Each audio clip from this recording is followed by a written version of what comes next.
This was a gathering of libertarians at the Porkfest Festival in New Hampshire. The name Porkfest doesn't come from the pork that politicians hand out and that we libertarians hate.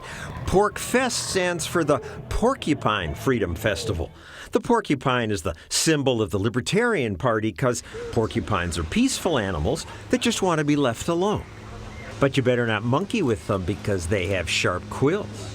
You leave me alone and I'll leave you alone. Matt Phillips is the president of the Free State Project, which is an ambitious effort to get freedom-loving people to move to one state where they could have enough influence on government to limit it. We've got about 2,000 people that have moved so far. We've got another 2,500 that were already here who signed up as friends of the Free State Project. We got 18,000 more on the way. First New Hampshire, then the world. Why New Hampshire? Why not Australia? I mean, we're higher on the Economic Freedom Index. My producer, who's from Australia, didn't understand why libertarians picked New Hampshire. We have no state income tax. We have no state sales tax. It's the place where we lure people to give them a taste of what it's like to be hanging out with other libertarians all the time. And a lot of people come here and they either never leave or they realize that they've got to move here pretty quickly. Here, freedom lovers get to be with other people who care about freedom.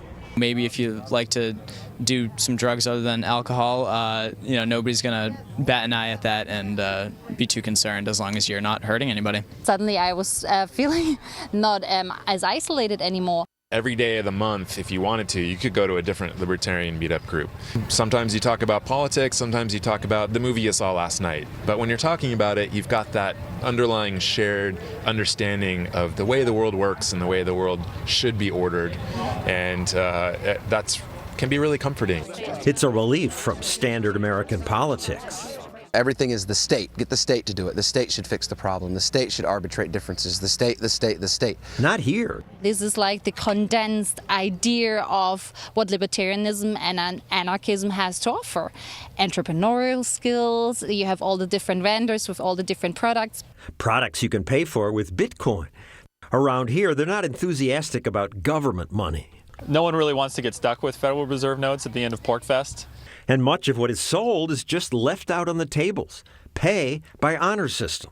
You could walk up to that table and get a piece of silver bullion off of it and just walk away at 2 o'clock in the morning. But there might be an AR-15 in the tent. Right, the honor system works in the libertarian world because many people are packing. If you bump into 5 individuals at any one time, 3 of them are probably armed and 2 of them heavily. This is LC Ruger 380. It's very comfortable and it's colorful. An armed society is a polite society, and that's what we have here. We have an armed and very polite society. Not only would we defend our own property, we would defend each other's property. There are plenty of people here who like being different. For a week, I kind of get to pretend that I live in a little tiny society made up of people that love freedom. I was originally born in the Soviet Union, so I know firsthand that socialism doesn't work. There's a diversity of opinion here, even within the libertarian community. So it's just nice to see all that kind of brought together. You have the church just up the hill. You have the mosque here. You have the pagan, thing is just right over there. All these people from all these different walks of life. Most libertarians their whole lives have been told, oh, you're a freak, you're on the fringe, you're strange, you're radical, you're dangerous. So one of the things you discover here is we're all normal people. There's nothing that says that I have to respect your opinion, just that you have a right to it, and that I don't have a right to beat you over the head and change you to my opinion. All we desire is to live free, to be left alone, and to be free to associate with friends without being prevented by the federal government. I was always a Republican.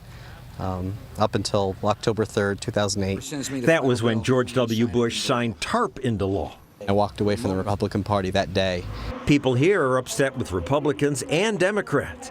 What we find so often with state efforts to fix the problems, it turns out they make them even worse. They attempt to raise wages, they cause unemployment. They attempt to create recovery, they cause recession.